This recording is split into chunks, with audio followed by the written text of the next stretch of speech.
Okay. So, welcome again mga kapatid sa ating pong Basic Hermeneutics, Principles of Biblical Interpretation. Sabi ko nga, very basic lang po itong pinag-aaralan pa natin, no? Hindi ito thorough or deep study about hermeneutics, but it is just a basic thing that we need to know and trying to understand ano ba yung principles that will govern us as we study the Bible and interpret it.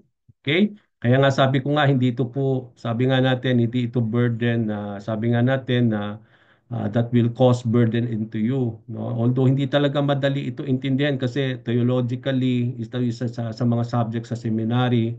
But then we want to make it so simple, ginagawa nating mas simpler para maunawaan po ng bawat isa, no?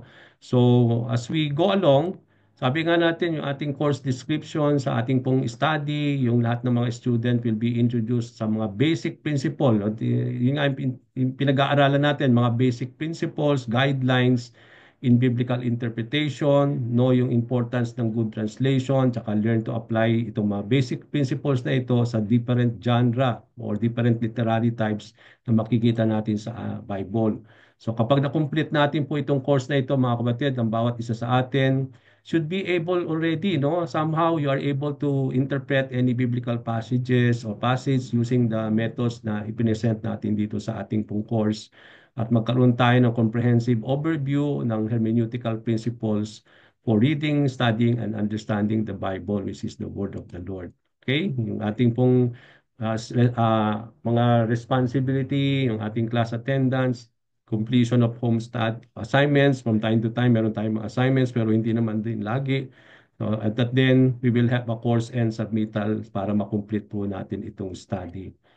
Yung ating textbook, How to Read the Bible or For All Its Worth by Gordon Fee and Douglas Stewart. Okay? Now, meron po tayong 5 parts sa ating course outline to complete po itong ating study. Yung ating part 1, in that we started po knowing about inductive Bible study. No, ito yung isa sa mga method that we need to use so that we are able to interpret the Bible. We talk about Bible study method, and then we already learn about observation, interpretation, and application. So, napaka-importante mga kapatid that as we go along with this study, you have to go back and fro dun sa ating mga recorded sessions kasi kailangan ninyo pong ma-remind lagi dito, no? So have time to always go to the different recorded sessions natin for you to be reminded of all this part. Yung part 2, we talk about basic principles of biblical interpretation. Diniscuss natin yung importance of hermeneutics. We talk about the reader as an interpreter, and then we also learn about the nature of the scripture, the first task which is exegesis, second task hermeneutics. Tapos nagkaroon tayo ng mga iba't ibang we thoroughly discuss what is the difference of exegesis when it comes to and also eisegesis. And then practice of exegesis, yung part 3 natin, hermeneutical study.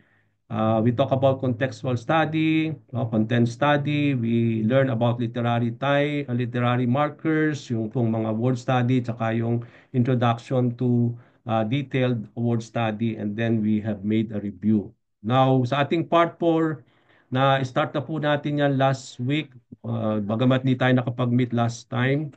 But then we will be learning about the interpretation of different literary types, yung mga genre in the Bible. We talk about gospel, the interpretation of parables, and the book of Acts, and then epistles, and then yung last part natin, yung pinaka-last part, yung genre of the Old Testament narratives, yung poetic books, yung Old Testament prophecy, tsaka book of Revelation. So dito, sabi ko nga na last time, when we are discussing yung part 4 and part 5, wala na po tayong mga formulas na titingnan dito, no? It's all about guidelines, so mga basic principles na mag-govern kapag ini-interpret natin yung mga iba't ibang mga genre in the Bible. Last time we talk about how to interpret the scripture, no?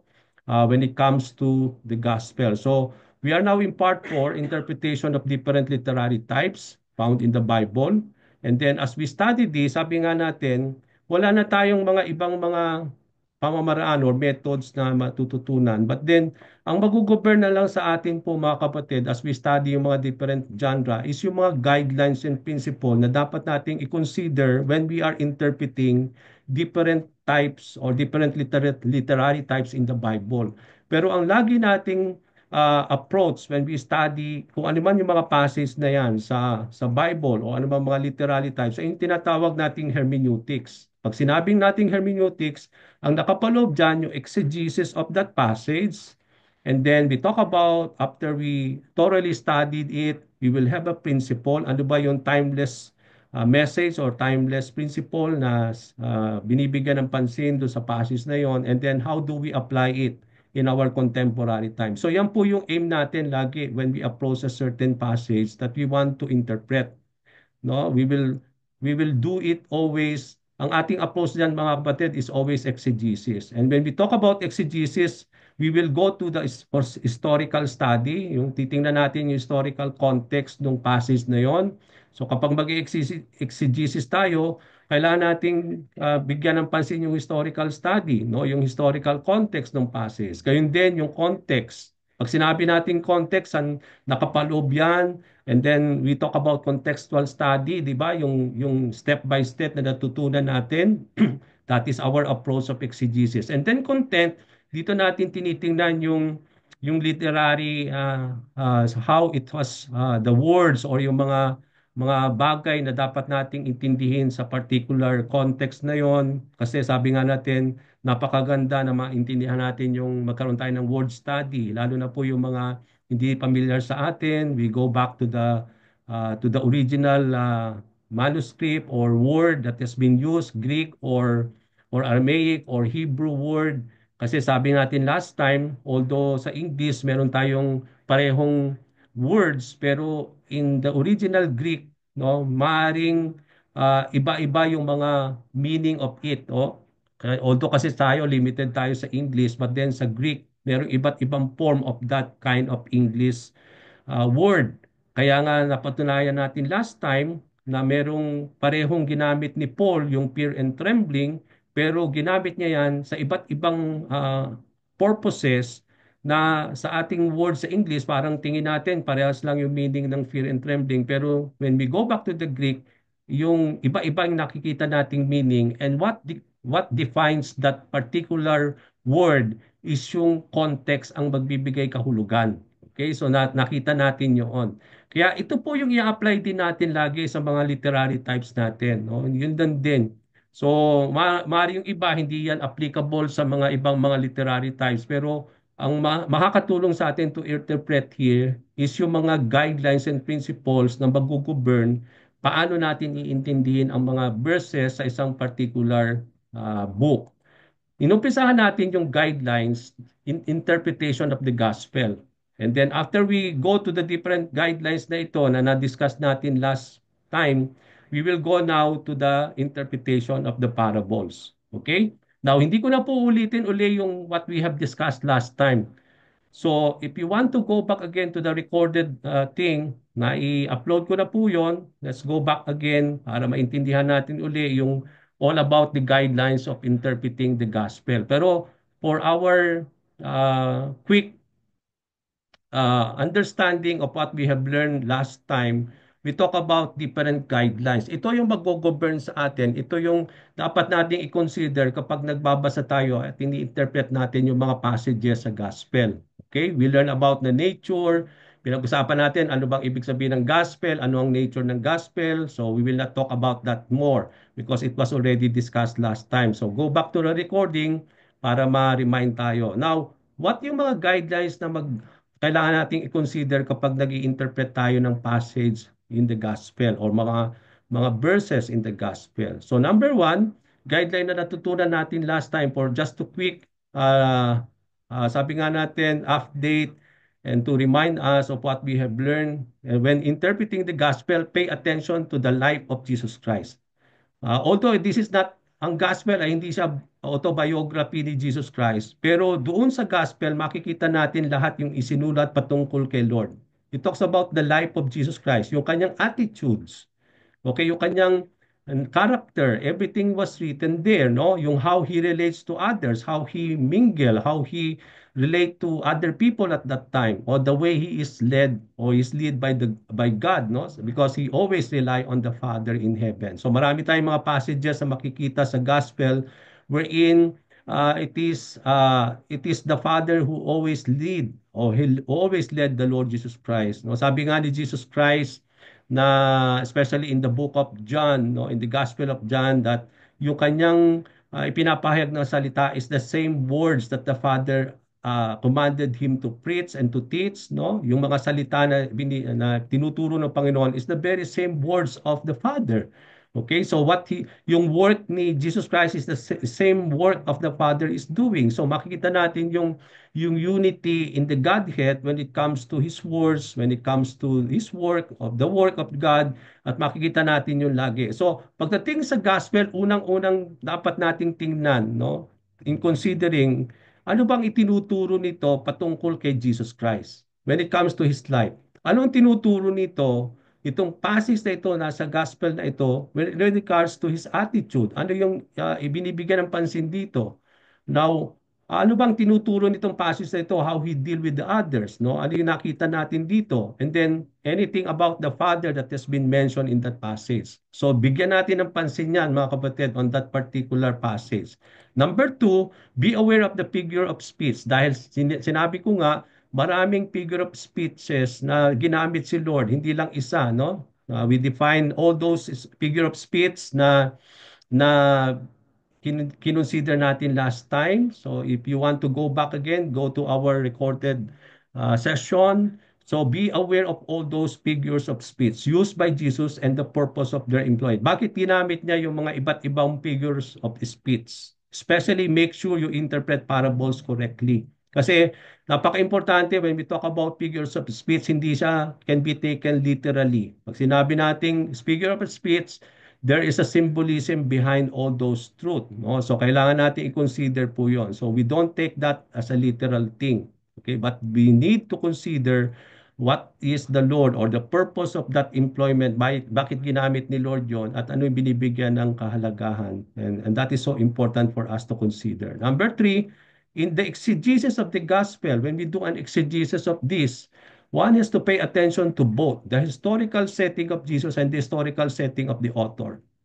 Pag sinabi nating historical setting of Jesus Christ, yung everything about the Lord, no? Ano yung context, bakit, ano nangyari noong mga panahon na yon, ano yung dinidil ni Lord, ano yung tinuturo niya, ano yung mga bagay na nangyari during that time, nung mga panahon na yon. And then when we talk about the historical setting of the author, titingnan natin ano ba yung purpose, bakit nagsinulat ito nitong ni John, ni Mark, ni Matthew at ni Luke. Anong purpose nila overall? Bakit niya sinulat yung mga gospel na yan ni Jesus Christ?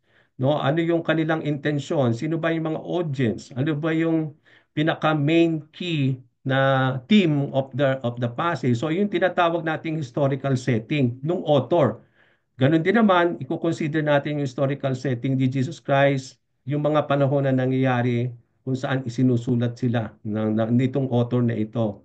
Okay, so for example, in sa John chapter sabi nga natin in John chapter 13 wherein Jesus Christ have the Passover feast, no? And then nagkaroon doon sa time na yon, doon nangyari yung washing of the feet of the disciples, doon din nagkaroon ng prediction about the betrayal of Judas Iscariot, and then doon din nangyari yung prediction of Jesus Christ about the denial of Peter.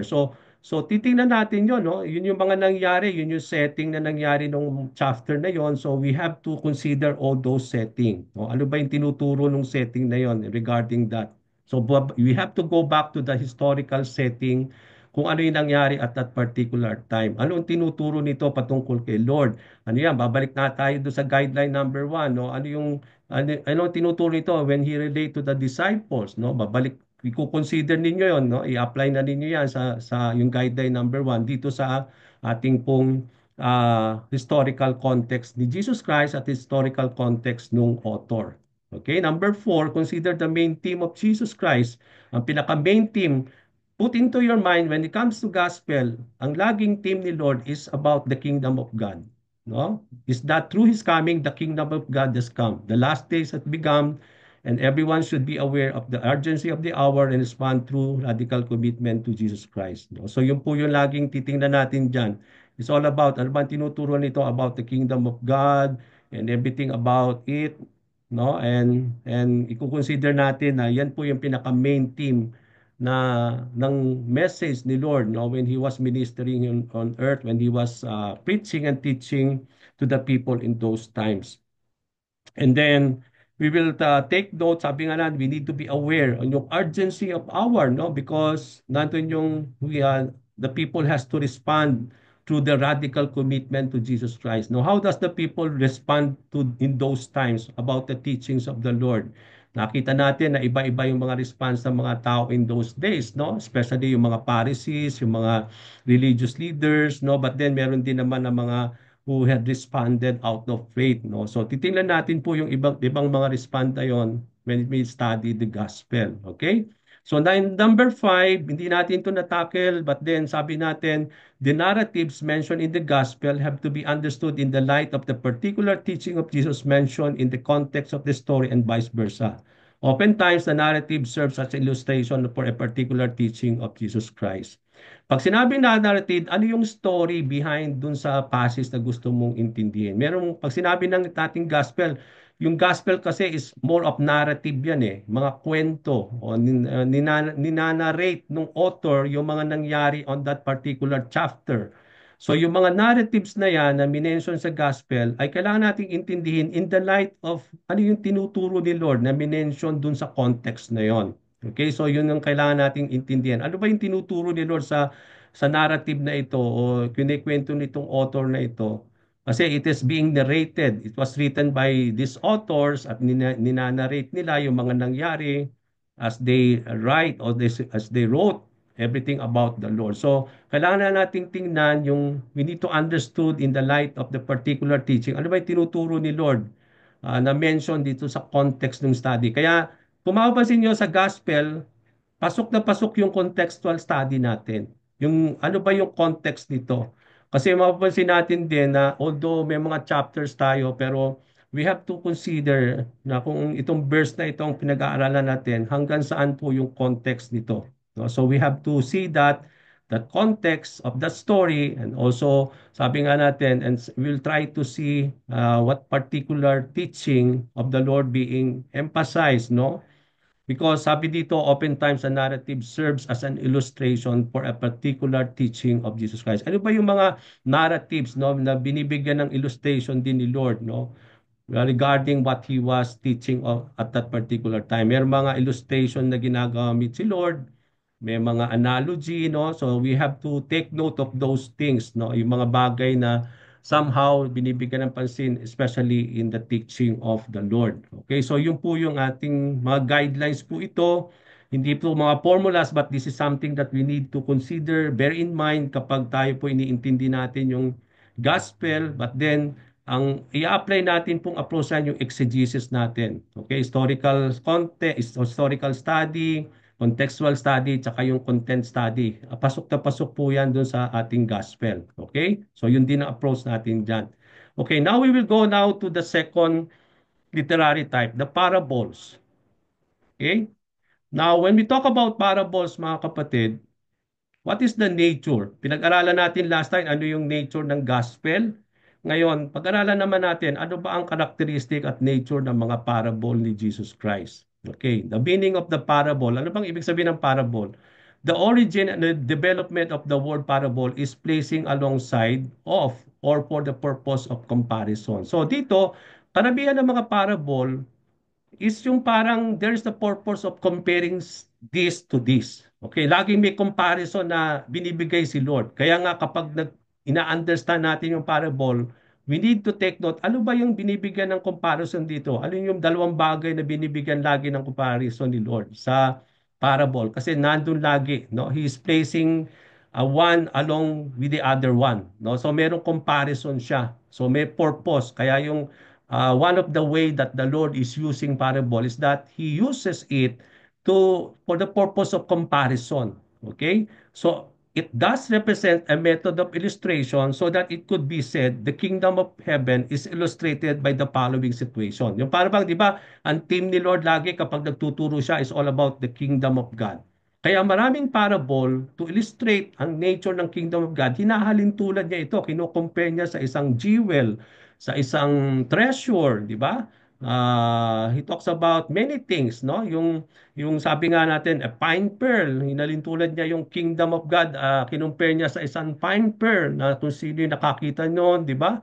So yun yung ini-illustrate ni Lord, no? He's talking about always the kingdom of God dahil sabi nga natin, pinaka main theme ng mga mensahe ni Lord is all about the coming of the kingdom of God through Jesus Christ. No? That the kingdom of God has come. And for them, para mag-respond doon, they have to repent. Sabi nga nila, repent for the kingdom of God has come. So nandun yung radical, sabi nga natin, respond to that coming of the kingdom of God. So here, in establishing yung truth na yan, that the kingdom of God, and for the people, maintindihan everything about the kingdom of the Lord, binigyan niya ito ng illustration sa pamamagitan ng mga parable. Kaya marami tayong mga parable that talks about the kingdom of God o yung everything within that kingdom. Okay? So yung mga parable of the lost son, of the prodigal son, di ba? It talks about the everything that is going on in the kingdom of God. No? And that is what it is inside or what when we talk about the kingdom of God. So it is the placing of alongside of. Yun ang ibig sabihin ng parable. And that is the purpose is for comparison. Okay? So this illustration is often given in form of a short story. Kung mapapansin niyo ang parable, it is a short story. Istorya siya, narrative siya. And to illustrate this kind, may istoryang ginagawa si Lord. So it is a short story drawn from nature or common life, arresting the hearer by its vividness and strangeness. So kung mapapansin niyo sa parable, Jesus Christ is using everyday common life na nangyayari at that time. Okay? Yun yung makikita natin. He uses nature, everything about it, and then there are also times that he used common life, no, what is going on in the common life, no, ano yung nakikita natin sa buhay, no, and ginagamit niya yon to illustrate that everything that he wants to use to compare or to illustrate something that he is trying to teach at that particular time, no, for example yung kingdom of heaven. Okay, o the kingdom of God. So, parables are simple, down-to-earth stories based on day-to-day experience. Sabi ko nga kanina, mga stories siya, pero it is based on day-to-day experience. No? Yung mga nakikita noong mga panahon na yon, especially in the culture of the Jews in those times, no? Yung mga panahon na nangyayari kaya sa time ni the Lord, ginagamit yun ni Jesus Christ to illustrate a particular truth, no? Yung mga day-to-day experiences of the ordinary people and are meant to teach in a profound spiritual truth. So although day-to-day experience ang ginamit ni Lord doon, but yun, ginagamit ni Lord yon to propound a spiritual truth. No? May tinuturo si Lord do sa mga common thing na yan na nangyayari sa nature, sa common life, at yung mga day-to-day experience ng mga tao in those times para ituro a spiritual truth. There's a spiritual truth behind those stories. O yung mga bagay na binibigyan ng saysay ng Panginoon when He is doing this parable or a short story being drawn from the day-to-day experience of people in those times. So at meron siyang tinuturo na profound spiritual truth out of those things. Okay? So meron siyang tinuturo. And kaya nga napaka-importante na kapag ini-interpret natin yung parable, huwag tayong maging focus. Okay, we have to study the story. Okay, yung tinuturo na day-to-day experience that. But the most important thing that we need to understand when we are understanding the parable is that what is the spiritual truth being taught by the Lord out of that parable? No? From that story na binigyan niya ng pansin. Ano yung tinuturo niyang spiritual truth? Yun yung kailangan nating makita, no? Huwag tayo ma-entangle do sa istorya, but then napaka-importante, no? For example, the parable of the Samaritan, no? Yung we talk about yung wherein, di ba, wherein there is a man who had been robbed and then iniwan siya doon na almost had been killed, and then here comes the priest, no, here comes the Levites na parang nakita lang, hindi nila tinulungan yung tao, but there he comes a Samaritan na wala siyang dealing with the Jew, but then he started to take that man and then he cured it, and then nag-invest siya, ginala siya sa isang lugar, and then everything nakita natin doon, no? Sa story na yon, na ano yung tinuturo noon, no? Na ano pang spiritual truth na tinuturo noon. So, napakaganda na wag tayo ma-entangle doon sa story, pero ano ba yung tinuturo noon regarding bakit ano yung tinuturo na about the Levite, no? About the priest, about the Samaritan, and what is the overall truth about that parable na itinuro ng Panginoon, na parang istorya siya, no? But then meron siyang spiritual truth na itinuturo ng Panginoon. So we have to see what is that spiritual truth. Okay? The parable differs from the allegory. Iba siya sa allegory. Often found in prophetic writings, no? The story of Prophet Nathan tells King David sa 2 Samuel 12. So, pag sinabi nating allegory, makikita natin yan karamihan sa prophetical writings. Okay, so wag nating ikumpara yung parable sa from allegory. Okay, di ba natatandaan ninyo sa 2 Samuel 12, si Prophet Nathan, nirebuke niya si King David, di ba? Nung kinuha niya yung somehow pinapatay niya si Uriah, tapos dahil gusto niyang mapasakan niya si Bathsheba, di ba? So, di ba, inilarawan yun ni Nathan sa isang istorya, no? Na parang nung bandang huli, sabi ni King David, hindi maganda yung ginawa ng tao yan. Yung pala, Nathan was already preparing to him, no? To rebuke him of what he has done. Okay, so na makikita natin. So, that is a allegory na makikita natin karamihan sa prophetic writings. So, hindi siya kagaya ng parable. Kasi, the parable differs from allegory in the sense that it does not find meaning at many points in the narrative. Okay, so we do not find any meaning, no, at the main points of the narrative, but what we want to take hold is yung spiritual truths of what it is being taught. Wala siyang meaning talaga in many points dun sa parable na yon, but then ang gusto nating maintindihan, ano ba yung spiritual truth na tinuturo all this story or the narrative that is being mentioned by the Lord. Okay? So the importance of the study of the parables is to be found in their sheer number, representing a large part of the text of the gospel, and thereby embodying considerable material of the didactic nature. Kung mapapansin niyo yung gospel, malaki ang percentage na nakuha ng parable. Maraming parable, especially in the Luke, no? Kung tingnan natin yung kabuuan ng Luke, ang daming parables no? So, makita natin there is a great percentage or represented na yung large part of the gospel comprise yung mga parables, no? So, ang dami.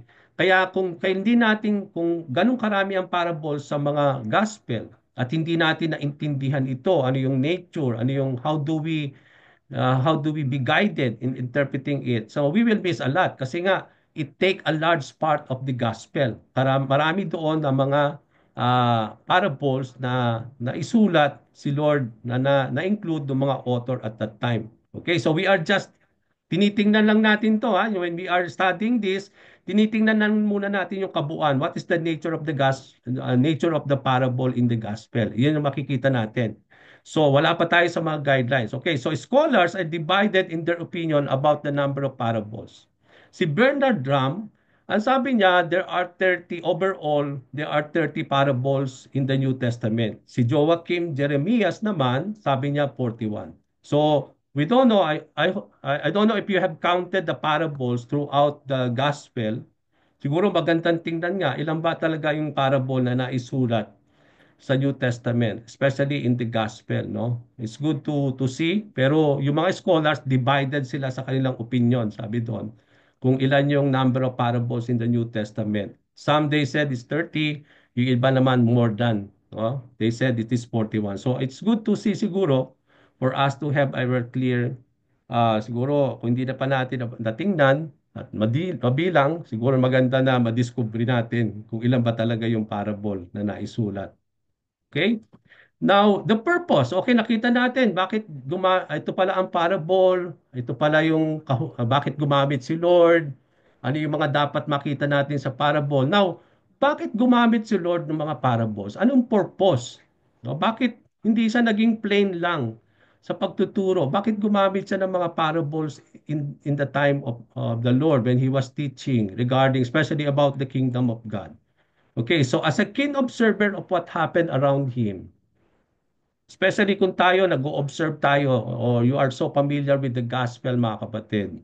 We can agree to what we are saying here in the slide, that Jesus used parables because his listeners could easily relate to his true-to-life stories. No, kapag ang pagtuturo natin, for example, you are preaching, no? Maganda kapag nagpipis tayo, you are illustrating it in the way na yung mga hearers mo, maintindihan niya yung sinasabi mo. Kaya sa mga preaching natin, may mga illustration tayo, no, to illustrate yung biblical truth na pinipresent natin sa kanila. Ganon din si Lord. Gumagamit siya ng mga parables para yung kanyang mga listeners, dahil true to life stories to, yung mga day-to-day na nakikita nila sa buhay nila, sa paligid nila, at yun ang ginagamit ni Lord na para gamitin nyo sa pagtuturo ng spiritual truths, ang dali nilang maintindihan. Nakaka-relate sila easily kasi yun yung kultura nila, yun yung nakikita nila nung sa everyday nilang buhay, sa paligid nila, no? So kaya mapakaganda na ginagamit yun ni Lord para ituro yung mga biblical truths na gusto niyang bigyan ng pansin ng mga tao in those times. So isa yun sa makikita natin. His parables were as familiar to his listeners as our present day traffic jams, no? Tayo sa ating buhay, very familiar tayo sa ating present day, lalo na kung sa Dubai tayo, 'di ba? Sa Pilipinas, no? Very familiar tayo when we talk about traffic jam, no? Kaya kapag ini-illustrate natin yung traffic, no, sa ating mga hearers, nakaka-relate sila kasi sino ba hindi nakakaintindi about traffic jams, no? Kapag naiipit ka sa traffic jam. So kapag ginamit natin 'yan as an illustration, nakaka-relate na tayo, nakaka-relate din sila sa ating kagad. Yung credit cards, 'di ba? Pag binanggit mo yung credit card, alam na nila ng tao kagad kung ano yung sinasabi mo. Yung shopping malls, kasi punong-puno ng tao, 'di ba?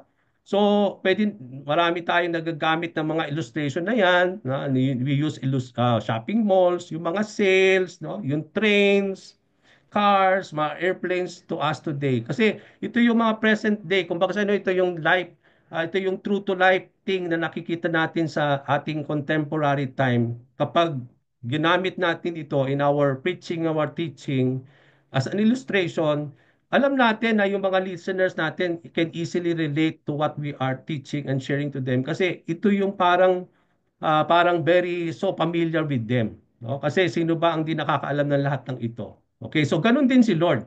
He uses all this, what is true to life, what is so present in those days, na alam lahat ng tao. Kaya kapag tinuro niya yon at ginamit niya yon sa pagtuturo ng kanyang mga gusto niyang ituro sa tao, nakaka-relate lagi. Kaya that is one of the purpose why the Lord is using parables. Okay, so yun yung makikita natin dito.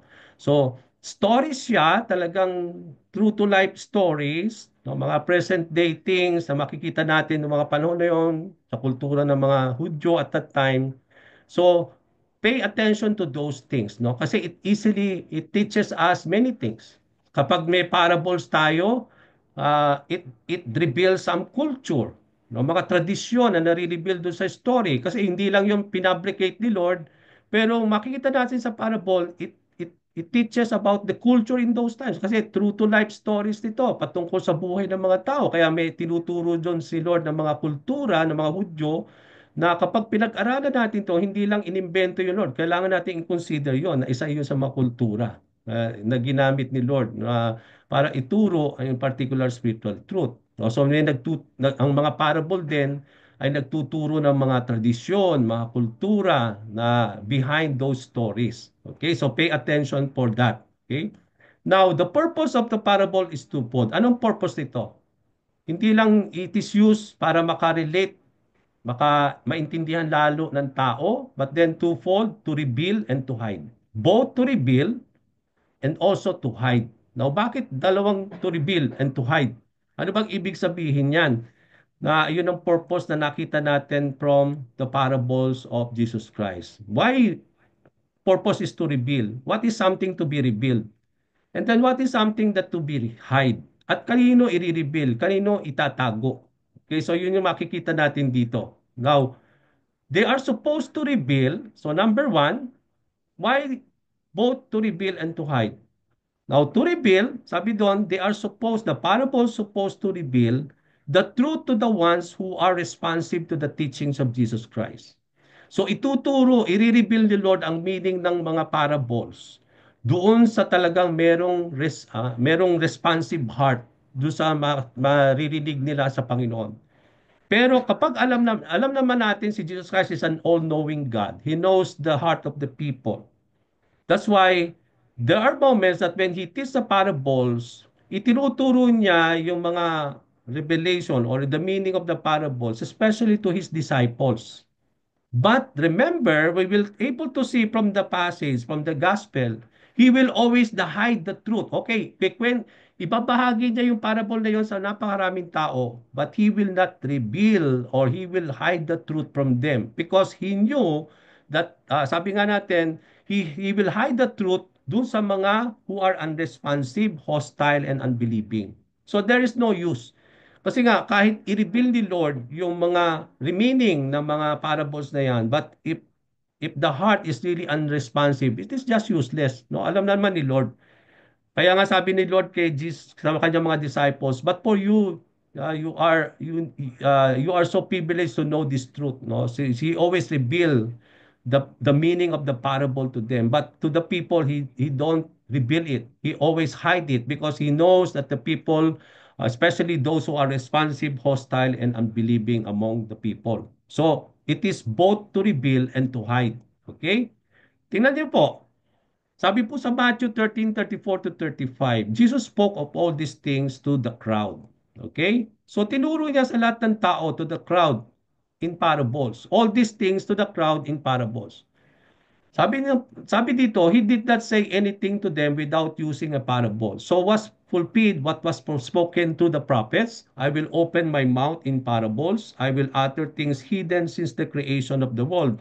And that is mentioned by in Psalm 78 verse 2. No? So kinote ni Jesus Christ sa Matthew 13:34, yung when he talk about the parable, bakit siya nagsasalita sa parable, isa sa mga dahilan niya why speaking into parable is because it is a prophecy fulfilled as written in the book of Psalm 78 verse 2. So bakit nagtuturo si Lord sa parable? Kasi noong una pa man, na-predict na yan, na-prophesy na yung Messiah, he will speak in parables as written in the book of Psalm 78 verse 2. Kaya nga, makikita natin, yung when the Lord spoke all these parables to the crowd, it is a prophecy fulfilled in the Old Testament scripture. Na sabi nga sa Psalm 78 verse 2, I will open my mouth in parables, I will utter things hidden since the creation of the world.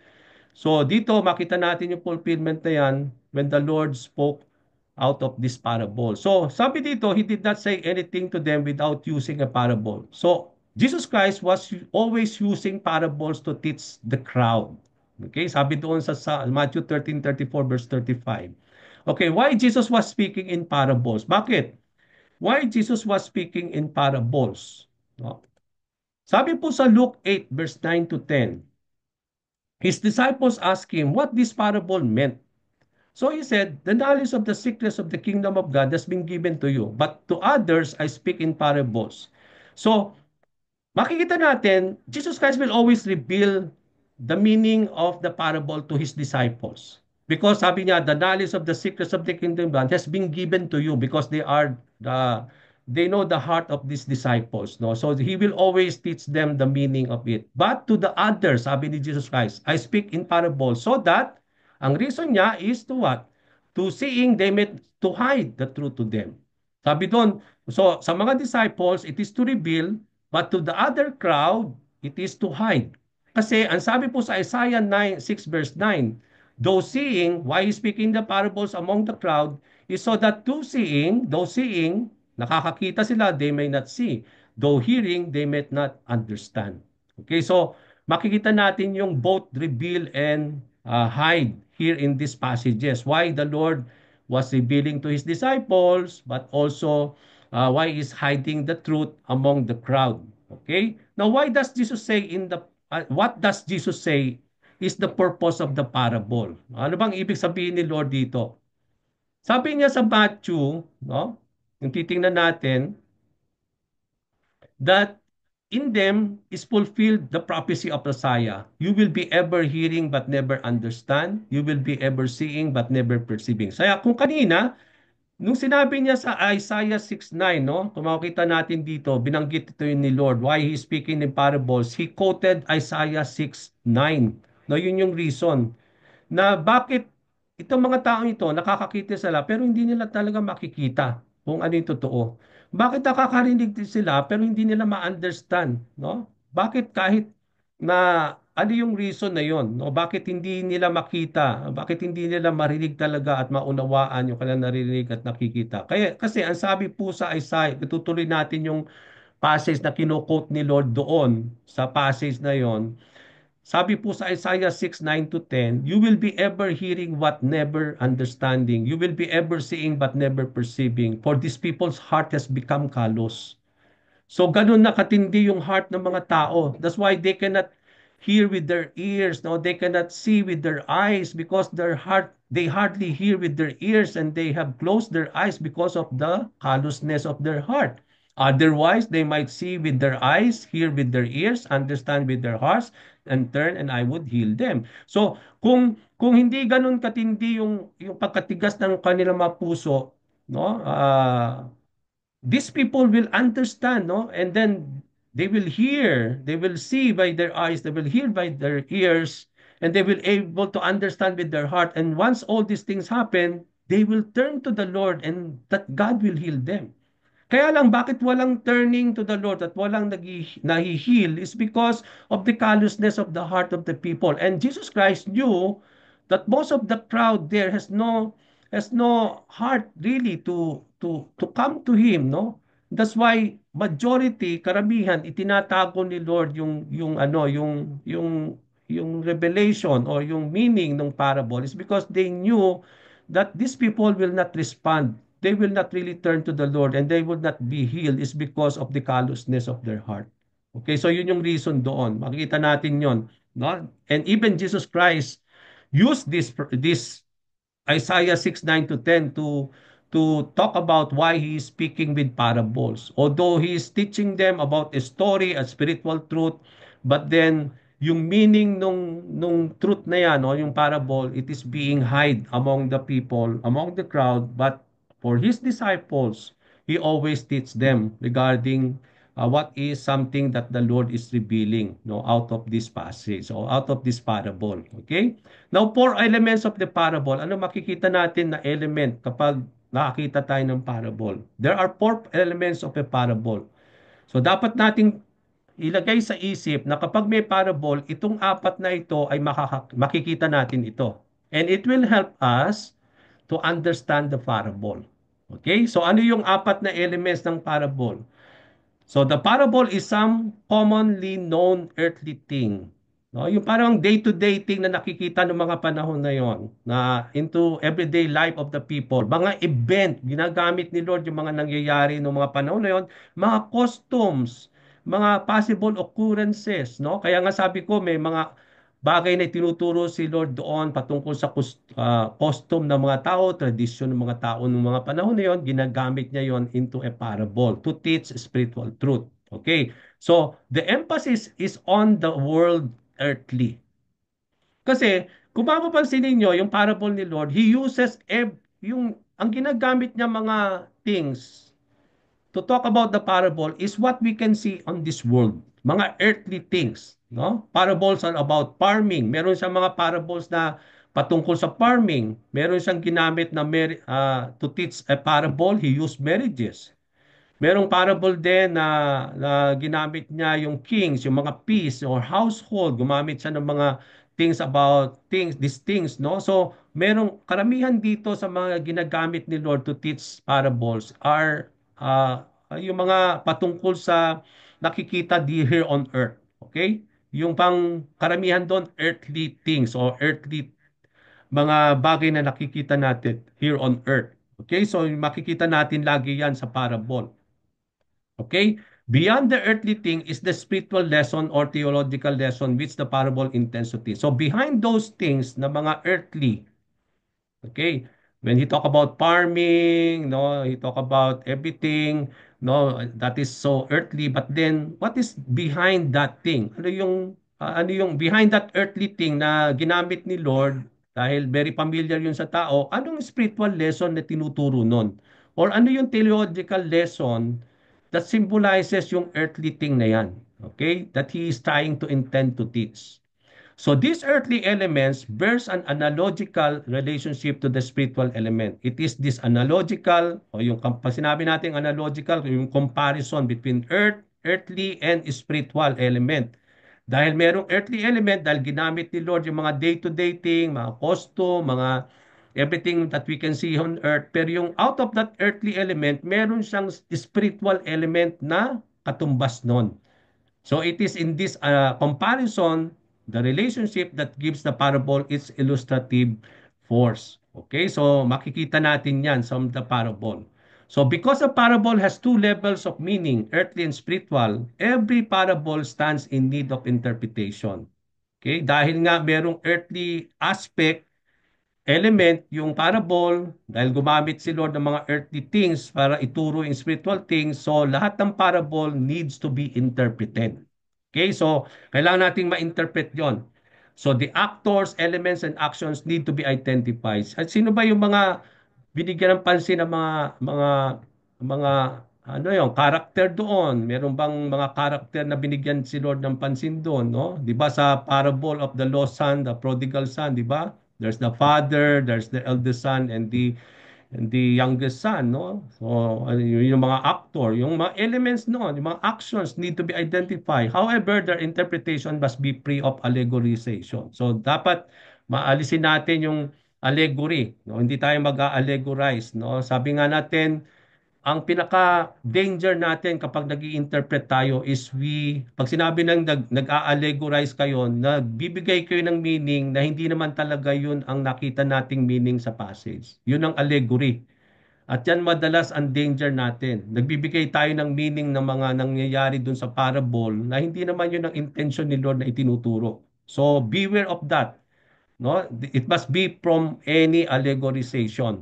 Kaya hindi tayo nag-a-allegorize. So ano lang yung tinuturo doon sa parable, yun lang din ang bibigyan natin ng pansin at ituturo. Okay? Now, the parable of the net. So tingnan natin dito yung four elements. Di ba? We talk about the four elements. Ano yung earthly thing, ano yung spiritual thing, ano yung tinuturo about this, no? So yun yung mga nakita nating mga elements ng parable. So let us see a good example, the parable of the net.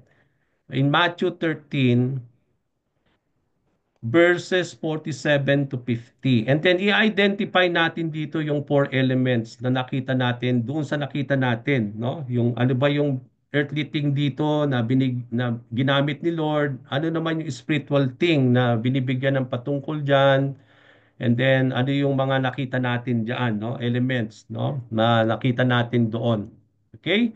Dun sa ating pong four elements na nakita natin sa parable. Okay?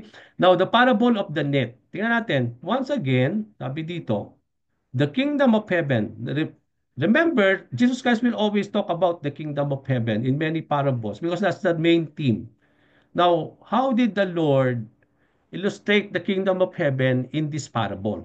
So once again, sabi niya, the kingdom of heaven is like, so hinalin tulad na naman niya, saan? Sa isang earthly thing, no? Sa isang bagay na makikita sa dito sa lupa, sa everyday living.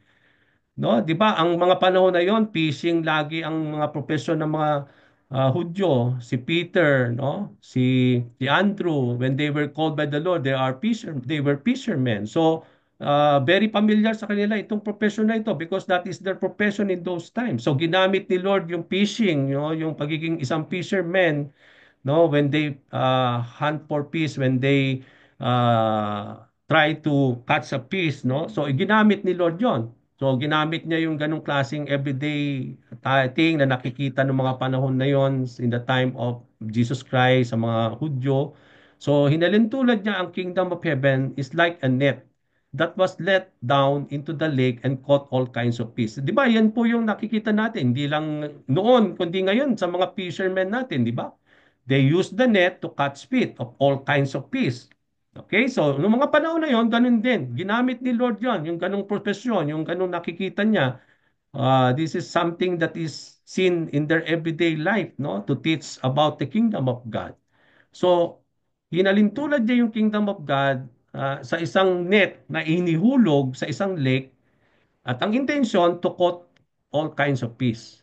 So, nung ito'y puno na, when it was full, sabi doon sa parable ni Lord, the fishermen pulled it up on the shore. So, tinaas nila yung net na inihulog sa lake at ito'y dinala nila, they put it up on the shore. Then they sat down. Nung nasa shore na sila, sila'y umupo and they collected the good fish in basket. So dahil they caught different kinds of fish, so yung mga good fish, nilagay nila sa basket.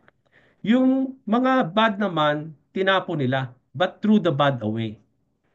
So, yun yung nakita natin, no? Ganun yung nakikita nung everyday. No? Kahit kung titingnan natin yung mga fishermen ng mga panahon ni Lord, ito yung makikita ninyo. Na kapag nakahuli sila, they always get the things that uh, they took, and then inihiwalay nila yung mga gandang nahuli na, yung iba itinatapon.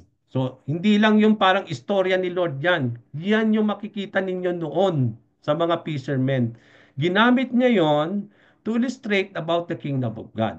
So this is how it will be at the end of the age. Ganun daw ang mangyayari at the end of the age. The angels will come and separate the wicked from the righteous and throw them into the blazing furnace where there will be weeping and gnashing of teeth. So, inalintulad niya itong fishing and cutting of all kinds of fish and collecting the good and throwing the bad one into what will happen on the end of the age. Na ito na ngayon yung spiritual truth.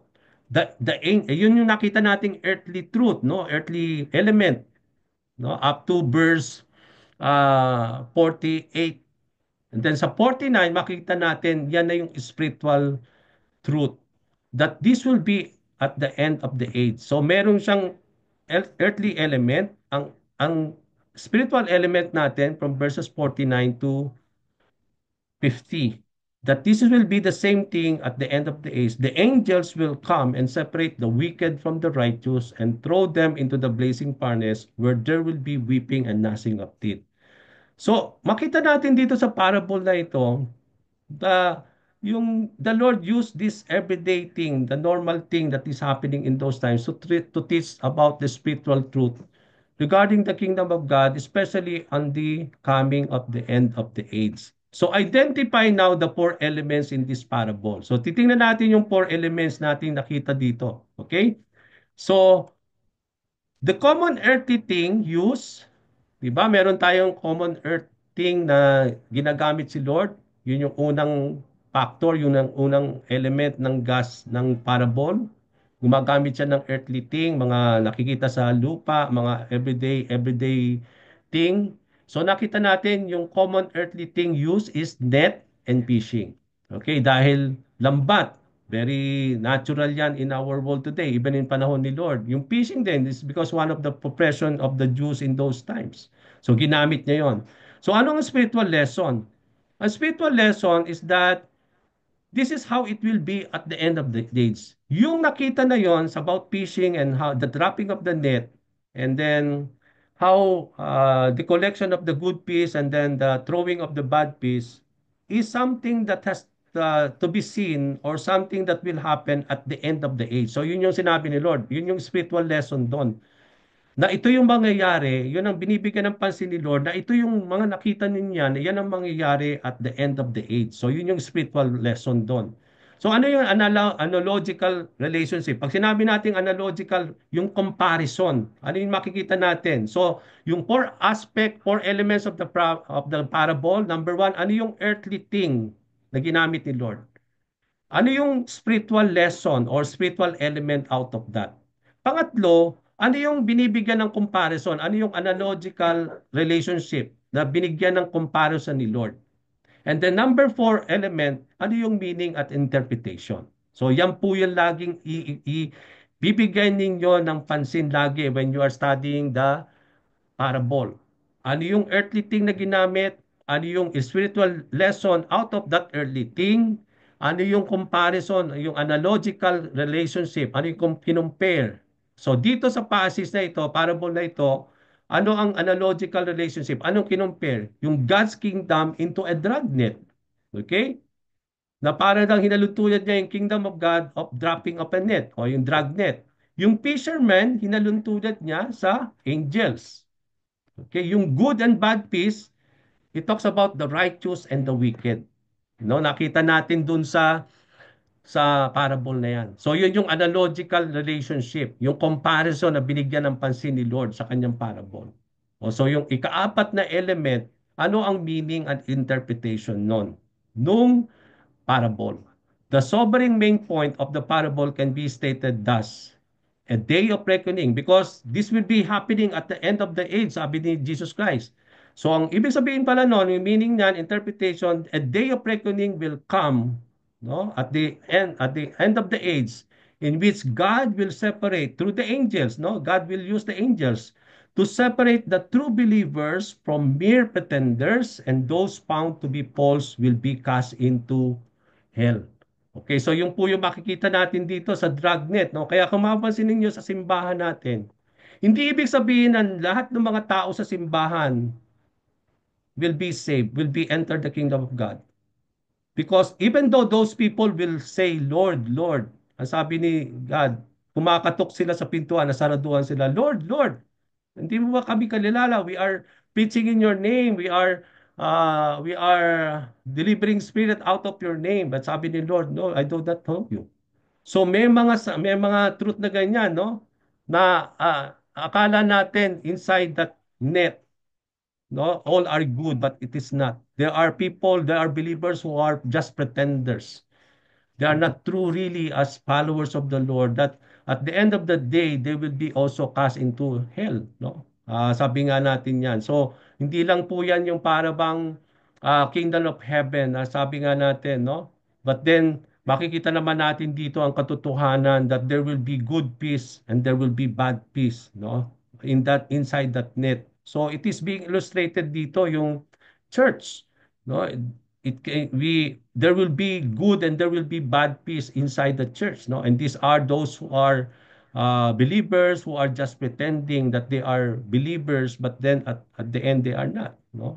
Even there are cases in the life of Paul, no, sa mga churches na kanyang he is ministering at that particular time, no. Di ba napag-aralan natin na may mga yung mga false teachers na naging false teachers, hindi yan outside, galing sa outside. They came from inside the church.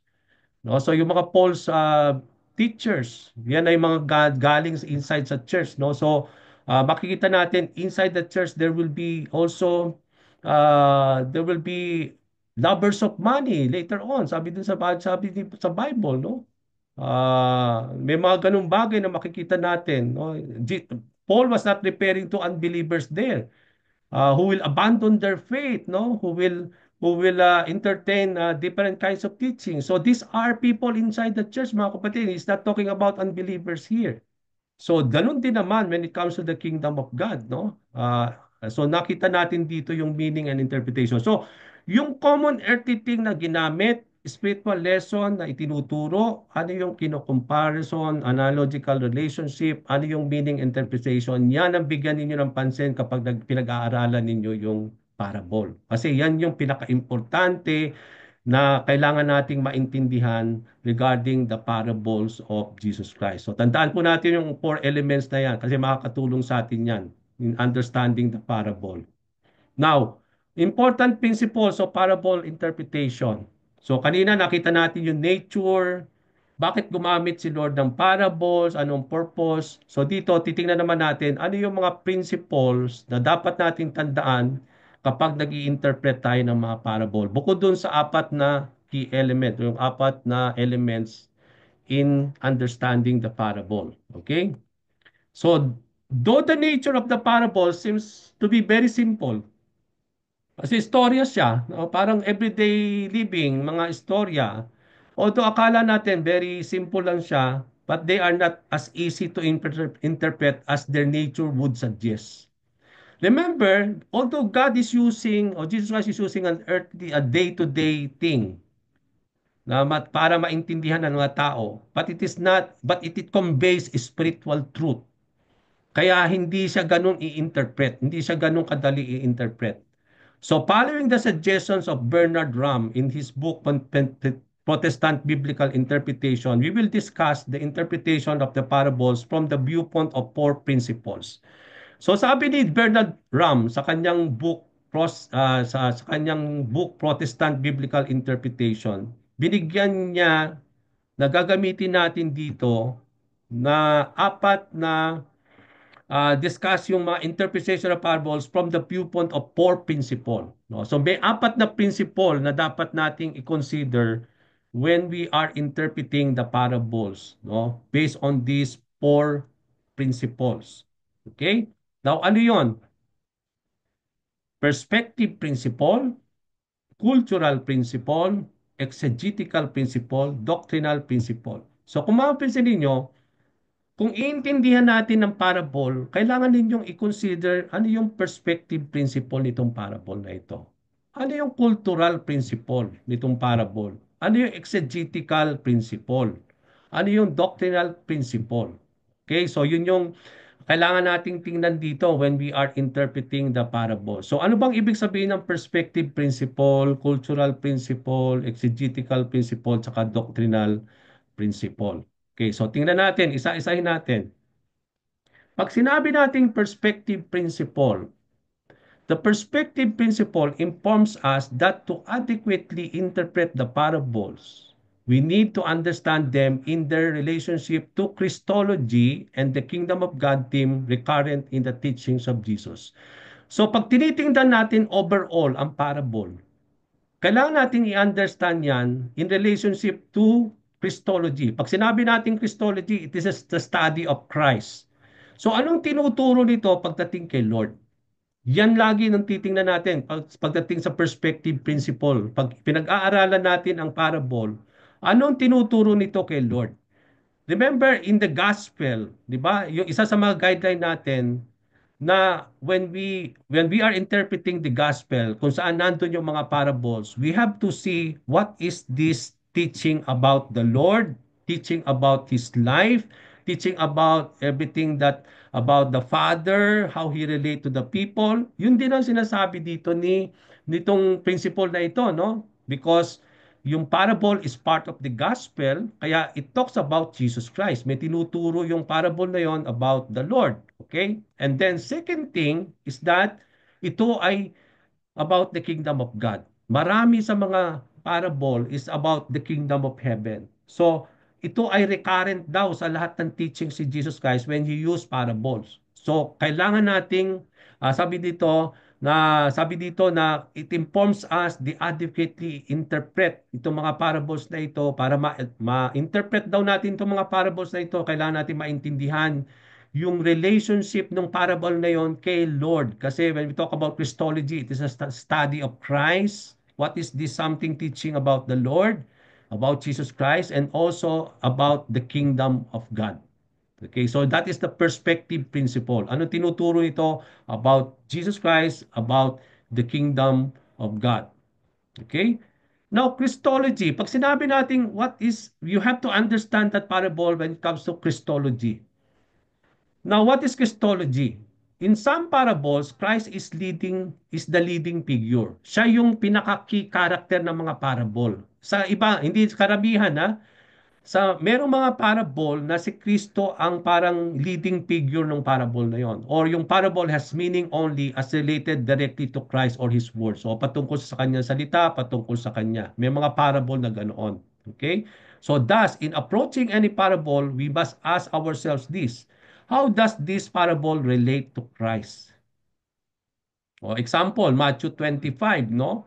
So, tingnan ninyo po yan, yung Matthew 25, no? Ano yung tinuturo niyan? Ang passage na yan regarding the Lord, no? What does this parable relate to Jesus Christ? No? So, when we talk about Christology, Ang titingnan natin doon, ano yung tinuturo nito? Anong nire-relate itong parable patungkol kay Lord? So, yun yung kailangan tingnan natin. Okay? Kung hindi naman iyon ay kay Lord, isa sa mga recurrent theme, kung hindi man yun meant to the Lord, is that it is meant about the kingdom of God. So Christ came preaching a gospel of the kingdom and announcing that the kingdom was at hand. Yun nga yung laging message ni Lord, no? Repent, for the kingdom of God has come. Okay, so he's talking about the coming of the kingdom of God, and that coming, sabi nga natin, has been brought through the Lord. No? So many of the parables directly state that they are about the kingdom of God. So Matthew 13:24 to 52. And others, though not directly stating, cannot be divided from the message of the kingdom of God. So although hindi siya talaga directly na mention kingdom of God, but it has the message as actually has something to do about the kingdom of God. So ito yung dapat nating tingnan lagi, no, when we are talking about the parables in terms of perspective principle. Natitingnan natin ito regarding what is this relationship with with Christ, no? Christology. What is this parable relate to Christ, and then what this thing is something to do with with the kingdom of God. So, guideline number one when we are interpreting the parables, sorry for that, it should be parables. So the interpretation of any parable must be based upon the correct understanding of the kingdom of God message in the gospel and the person of Christ. Kasi yung mga parable na yan is meant always to talk about the kingdom of God, and it is always meant regarding about the Lord Jesus Christ. So it always reveals about Christology and the kingdom of God. So put that into your mind when you are studying, interpreting the parables. The recurring theme is all about Christ and then about the kingdom of God.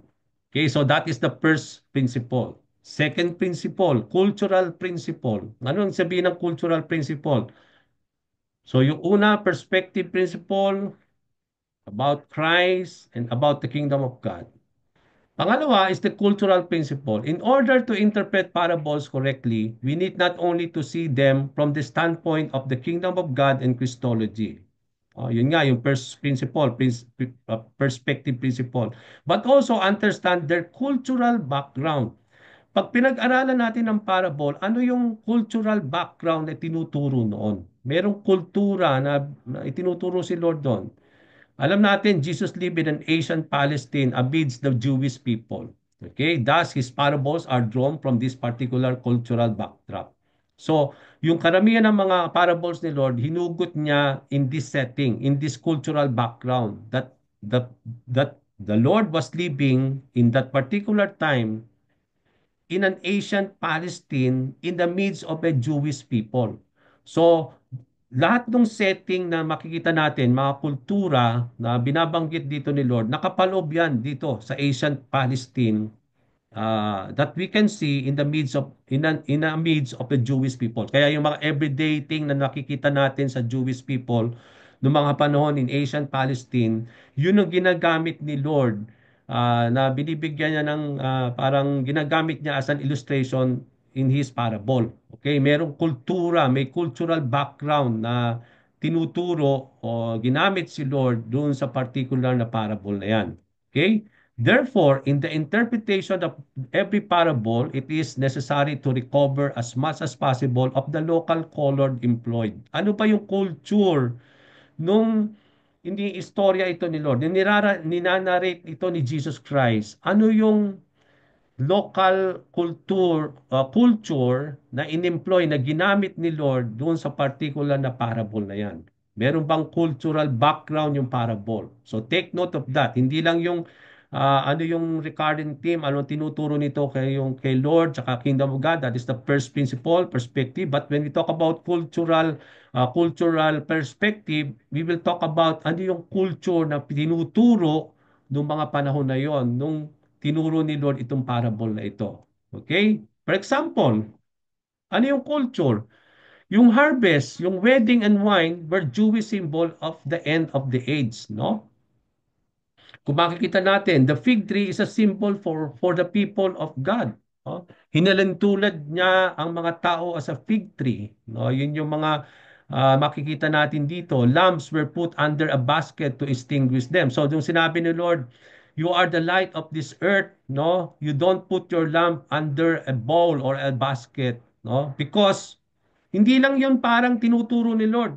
Kasi in those times, para patayin nila ang lamp, nilalagay nila yon under a basket. Yun yung kultura nila, para hindi nila hinihipan yon. No, yung mga lamp in those times, doon sa pagtuturo ni Lord that you are now the light of this world, that as light you don't put your light under a basket, no, but ang tinuturo ni Lord doon, yung mga panahon na yon, yung kultura nila, pag pinapatay nila yung lamp, they put it into a basket and it is extinguishes the light.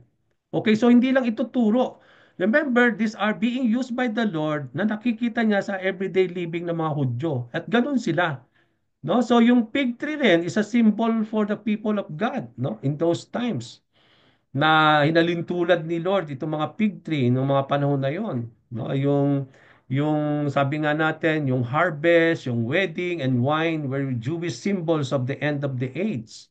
Yung the lamb, no? Pag sinabi nating lambs which astrays from the flock, kapag itong mga lamb na ito ay naligaw, okay? They astray from the flock, no? Sabi dito, the flock lies down and will not move, so it must be carried back.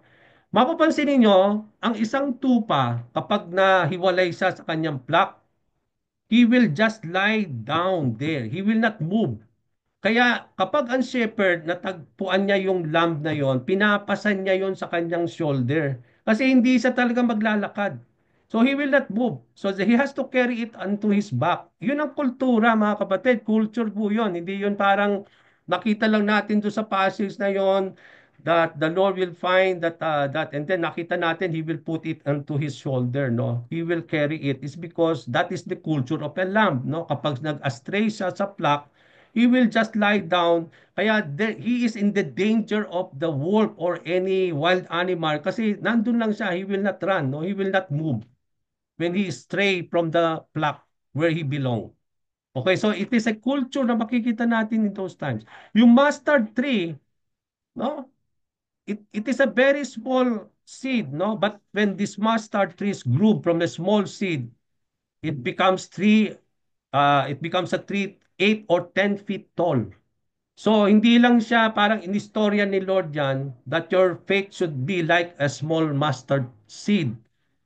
Ibig sabihin ni Lord doon na although maliit siya, pero this seed becomes 8 or 10 feet tall. So, He talks about not only small faith here as a mustard seed, but He wants us to have a great faith.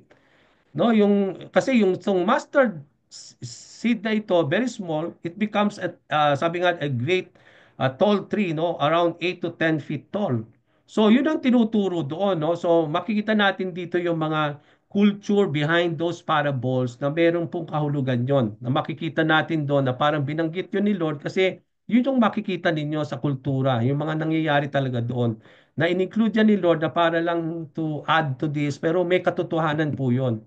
No, kagaya yung lamp na pinapatay nila yon, hindi yung hinihipan, but they put a bowl onto it at kusang namamatay lang yon. Okay, they put it under a basket, kusang mamamatay na yon. So yung lamb, hindi siya magmumo, but they have to be carried on their back. No, nakita natin sa mga teachings ni Lord. Kasi that is what is the natural thing, no, nakikita natin ng mga panahon na yon. Even in our time today. Okay, so this is a culture na tinitingnan natin. At makikita natin yung mga yan sa parable. So napakagandang bigyan ng pansin yung when we are studying the parable.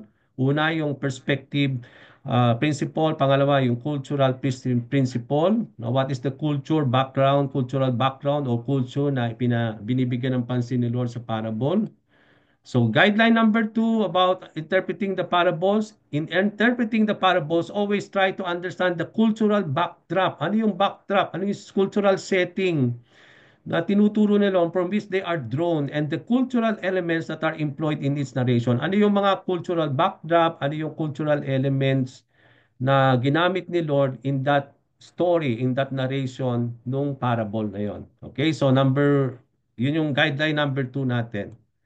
Number 3, To be truly appreciated, it is important to translate the parable into our time and culture of our present day hearers. Okay, they have the culture in those times. Iba yung kultura nila. Now, the element here is that how do we translate that culture? Kasi iba yung culture nila in our culture today. Now, when we present that parable in our time today, beware, no? How do we interpret that culture in our time today? No? In our present day hearers. Kasi hindi tayo pareho ng kultura. And that is something, that is the challenge there, no? We have to translate that thing, that parable in our time and culture today, in our present day hearers. Because remember, they have their own culture in those times. But even though we have different culture, but the spiritual truth behind those things is the same spiritual truth that the Lord wants us to convey in our culture in our time and present day setting today. Hindi nababago yung truth na yon. Okay? Yung pa rin yung spiritual truth na gusto niya ipahayag. No matter what will be our time and culture, but I believe the timeless principle will always be the timeless message for all generations. No? That is applicable to all generations. Kaya, yun ang challenge natin. No? What is the timeless message na applicable sa culture nila noon, na yun din ang applicable na timeless message sa ating time and culture in our present day setting. Okay? Now, number three principle, naintindihan natin cultural principle. We talk about the perspective principle. Now, we talk about exegetical principles.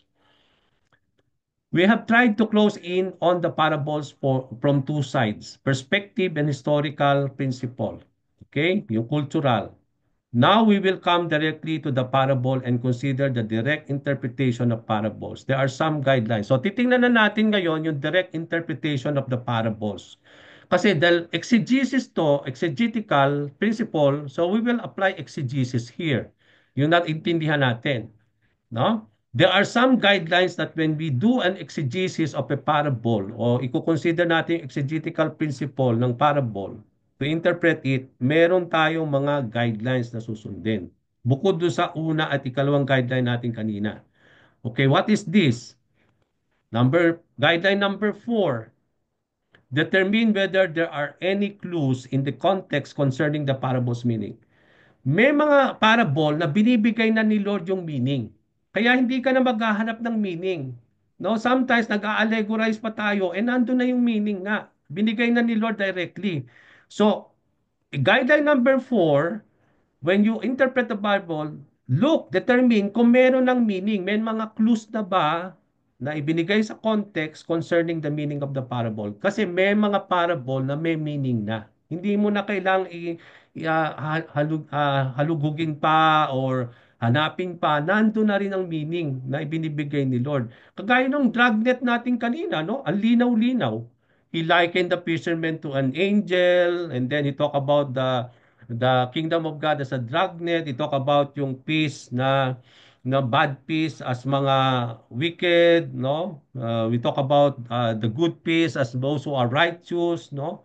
So ang linaw na rin, no? Makita natin nandoon na rin yung meaning eh. So I don't think we will go far in establishing the meaning. Pero may mga clues na makikita natin doon sa context. So we have to determine whether or not meron ng mga clues or meaning doon sa parable na yon. So yun yung unang kailangan nating tingnan when we do an apply the exegetical principle ng parables. Okay? This is the golden rule of parable interpretation. The parable is not like an allegory. Hindi siya allegory. Okay? For in the latter, most of the elements of the narrative have meaning. Okay? May mga meaning siya. Kaya hindi ka mag-a-allegorize. Hindi ka manghuhula. Hindi ka magbibigay ng sarili mong meaning. Kasi in the latter, most of the part of the parable, meron ding mga binibigay na ni Lord yung mga meaning. There are some parables which might be slightly allegorical, no? Yung parable of the sheep and the goats in Matthew 25. But the basic rule is look for the one central point or thesis of the parable. Ano ba talaga yung central point o yung tinuturo, yung pinaka-thesis nitong parable na ito. No? So yun yung parang titingnan nating exegetical principle behind the parables. Ano bang tinuturo nito? Na talagang ano ba yung exegesis or yung central point or truth about this verse or this parable uh, na itinuturo, no? So that is something that we need to see. We have to see ito yung pinaka-basic rule. Okay? Look for the one central point or thesis of the parable. Okay, para bang yung nagagawa tayo ng contextual study, di ba? Ang dami nung passages na yan, ito yung section limit. Pero we look onto one or two sentences, yung pinaka-main central point, di ba? Nagkagawa tayo ng main central point. Ganun din naman sa exegesis ng parable.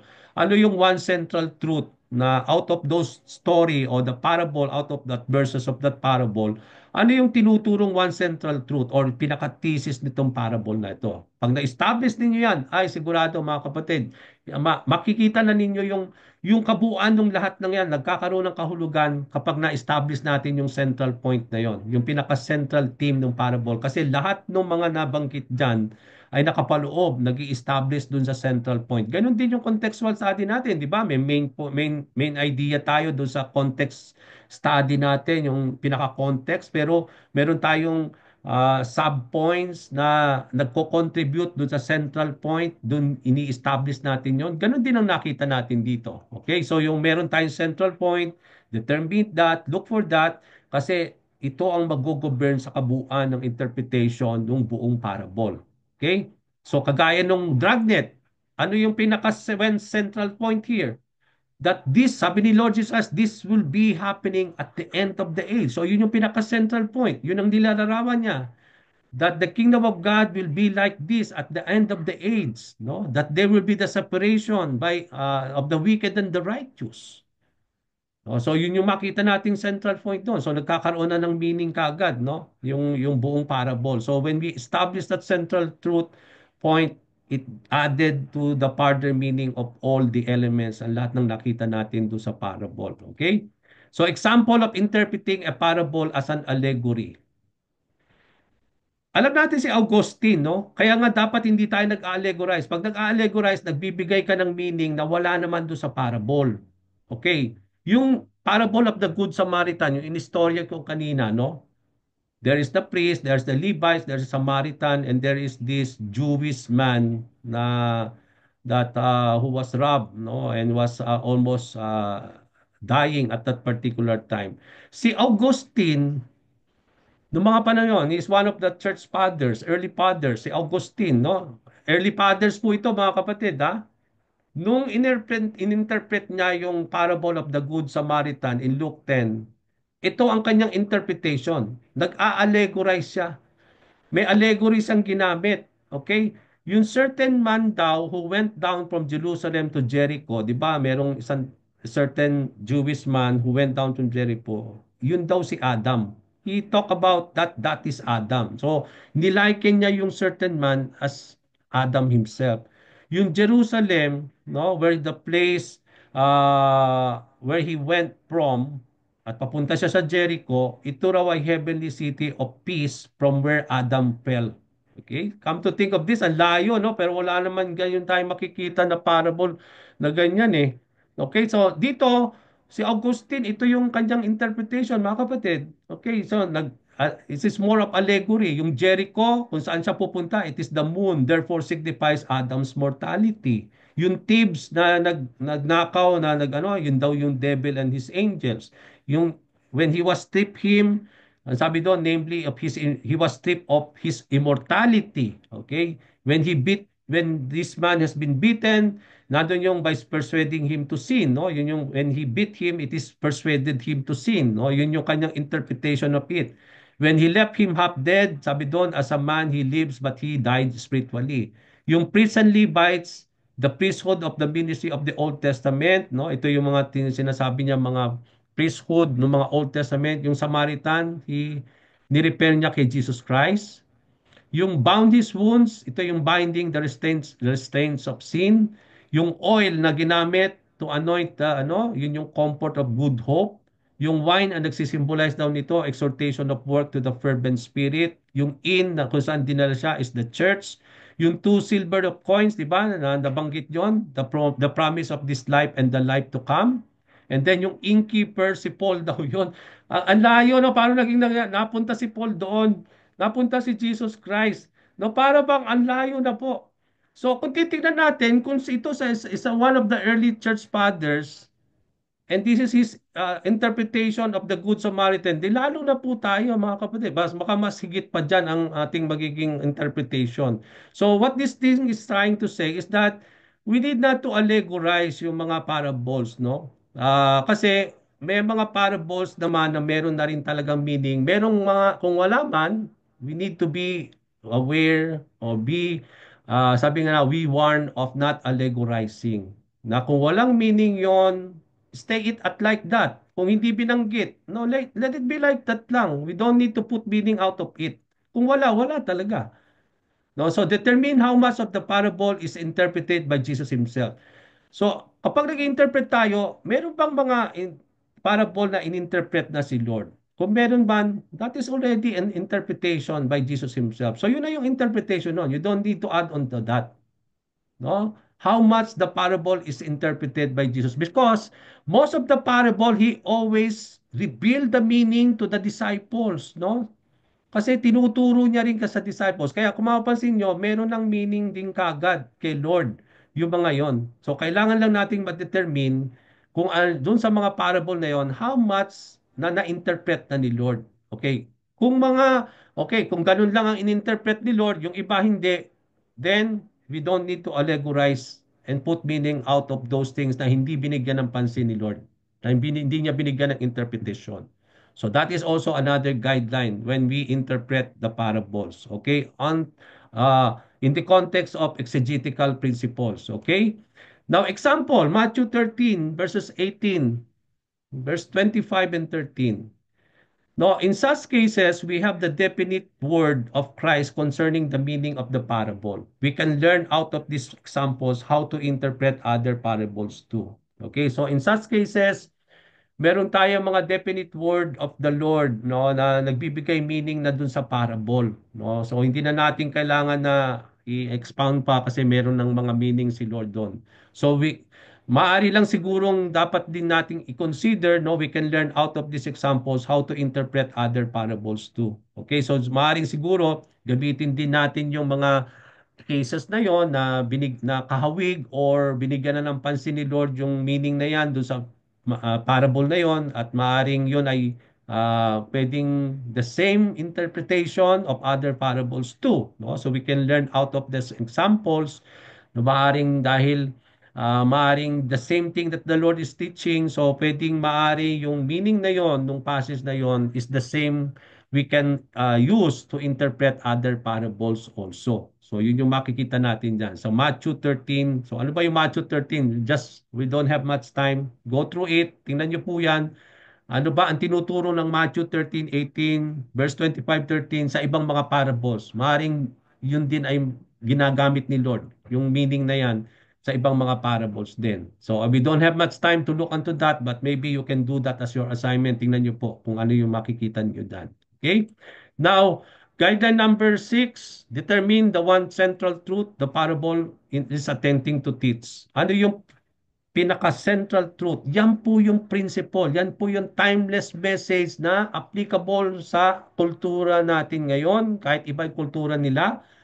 Because it is the same principle, the same timeless message, applicable po yan sa atin. So yan po ang kailangan nating i-determine kasi yan ang itinuturo ng parable at yan din ang ipapahayag natin in our modern day hearers. Yung principle behind those things. Although ibang kultura nila, hindi na yun na nakikita natin ngayon, but then yung principle, yung timeless message na binibigyan ng kahalagaan, yung one central truth ng parable na yon, yun po ay pasok na pasok in our modern day setting, culture, ganun din sa mga susunod na generation sa kanilang kultura. Pasok na pasok po yan, kultura, yung principle na yon. So we have to determine the timeless principle of that parable. Okay? Example, Luke 10:25 to 37, the parable of the Good Samaritan. What is the point of the parable? Ano yung pinaka-central theme na gustong tumpukin doon? Kaya ang layo nga yung ni Agustin eh. Kasi ang pinaka-central theme ng parable of the Good Samaritan, who is my neighbor? Yun ang ini-establish doon ni Lord. No, na sino ba ang neighbor ko? No, ano ba yung neighbor? Anong kinalaman ng neighbor when it comes to ano? Kasi nga sometimes in our lives, no, we always refer to us as being the neighbor. Lahat ng mga tao that kung ikaw yung yung Jewish man who was left there, who was robbed and was abandoned, no? Parang ini-expect mo na lahat they will help you or these people will help you. Pero you don't consider yourself as being neighbor to other people. Na paano naman kung may mga tao naman na sila yung na ano na gano na who was left behind there almost dead, are you also will become like a neighbor to them? Maraming beses you expect yourself as yung ikaw yung mga tao may will always be neighbor to you, yung lagi ikaw ang iintindihin. Pero paano naman kung ibang tao, are you also neighbor to that person? Or you will be like the priests and Levites, no? So yun po yung main question mark doon ni Lord, who is my neighbor? So, that is something that we need to understand there. Okay? So, napaka-importante po yun. Yun yung pinaka-central theme nung point na yon. So, yun yan ang central point ng parable of the Good Samaritan. So, yan ay pasok na pasok sa kultura nila. Pasok din sa atin ngayon, sa kultura natin. Pasok yan sa mga susunod na generation. Kasi, ah, all the people around us are our neighbor, no? If we consider them as our neighbor, whether they are Christian or not, then we will have to help them. We have to do something about them. No? So that is our yung reason behind it. So pasok 'yan sa kahit anong kultura, pasok 'yan sa ating anumang time and generation. So that is a timeless principle na makikita natin from that passage. Okay? So I think we have 5 minutes left, no? So tapusin na natin yung ikaapat, doctrinal principle, and then we end. So the doctrinal principle, ano yung doctrinal principles? Ikaapat na principle. Parables do also teach doctrine. Parables also will always teach doctrine. Okay, hindi lang sa everyday story, may central point, pero may mga doktrina din na tinuturo si Lord. But in drawing out the doctrine from the parables, we must be very careful. Although may doktrina dyan, pero maging careful daw tayo. We are not allowed to read back our doctrinal disputes into the parable. So, marami na tayong mga doctrinal sa heart natin. Mga doktrina dala-dala na ninyo noong pa man, narinig ninyo mga doktrina yan sa ibang church, sa mga pakikinig ninyo. Allow that doctrine to dictate your study of the parable. Kasi pag in-apply na ninyo lagi yung doctrine ninyo na alam na ninyo noon, lalo na dahil marami na kayo narinig na mga preaching ng mga parable, tapos narinig mo na yon, na may nag-preach about doon, dala-dala mo na sa isip mo yun. Ngayon, when you study a parable of the same thing, hindi mo na pag-aaralan yan. I-apply mo na yung narinig mo doon sa pastor na yon. So don't allow those read back doctrinal disputes into the parable. We have to clean our minds when we want to study the parable. No, don't put any ideas already, preconceived ideas, preconceived doctrine when you study the Bible. Kasi yan lang iira lagi dun sa pag-aaral natin ng Bible, especially the parables. So don't apply those things.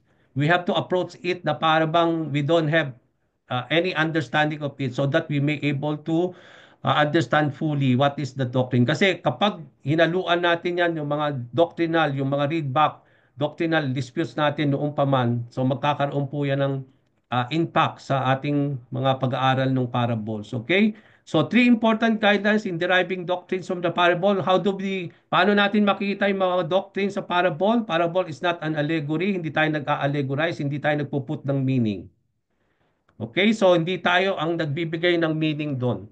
Kung binigay ni Lord, praise be to the Lord. Pero kung hindi binigay, then we don't need to put meaning on every verses, on everything. Pero ang dapat kunin, yung pinaka-central truth, yun ang mahalaga. Hindi na kailangan tingnan lang ng meaning, yung ganito, yung ganoon. Kasi kung walang meaning yon, Let it be. Kasi hindi binigyan ng meaning ni Lord. Don't put any meaning on it. Pero ang mahalaga doon, ano yung central truth? Yun yung gusto nating makita, yung exegetical principle na applicable in all generation. So don't allegorize, don't put meaning kung wala talagang meaning si Lord. A parable cannot mean to us, but it never could have meant to its original recipients or Jesus Christ. Okay? The parable cannot mean to us what it never could. So remember, this parable is given to the original hearers of Jesus Christ. Hindi tayo ang original recipients nito. Okay, so we study it the way Jesus Christ is telling to the people in those times. Hindi sa ating setting, sa kultura nila, sa kanilang pangailangan. Oh? Okay, yan yun yung exegesis to, no? We talk about that. We talk about go back to the history, the historical context. So, it is not meant for us, but it is meant for the original recipients ni Lord nung mga panahon na yon. We must check the results of our interpretation with the rest of the teachings of the gospel and the entire New Testament. Okay? So, kapag nagkaroon tayo ng interpretation dun sa ating pong mga parables, check ninyo yan sa mga teachings ng ibang mga gospel. Pasok ba yan? O baka hindi naman yun hindi yan pasok dun sa tinuturo ng gospel. So, mali yung interpretasyon mo. So interpret it with the entire context of the gospel and the entire New Testament. Okay, so yun nga yung broader context na sinasabi natin. Diba? Kunyari, nag-aaral ka ng John 3:16. Yung John 3:16 mo, titingnan mo yan sa whole chapter of chapter 3. Then yung whole chapter of 3, titingnan mo yan sa buong libro ng Book of John. Ganun yung broader context nun. So you check that, kung tama yung John 3:16 mo, kung sa sinasabi ng buong chapter 3, at yung chapter 3 mo, na sinonsider mo yung ba talaga ang sinasabi ng buong John, ng buong libro ng John. So, mache-check mo yan. Kung hindi yun ang pasok na sinasabi doon, so mali interpretation natin. So, we have to check it, no? In the rest of the teachings of the gospel. Okay, guideline number 7, in drawing doctrinal doctrines from the parables, remember that a parable cannot mean to us what it could have never meant to Jesus. Also, a particular doctrine drawn from any parable must concord with the rest of the teachings of the New Testaments. Okay, from there, uh, we will stop on this. Siguro we will try to see this siguro on our next meeting. Let's have this kind of parable of the prodigal son. Oh. We'll try to see that. Okay, later na lang. So I will stop from here. Okay, and also stop our recording and so that we can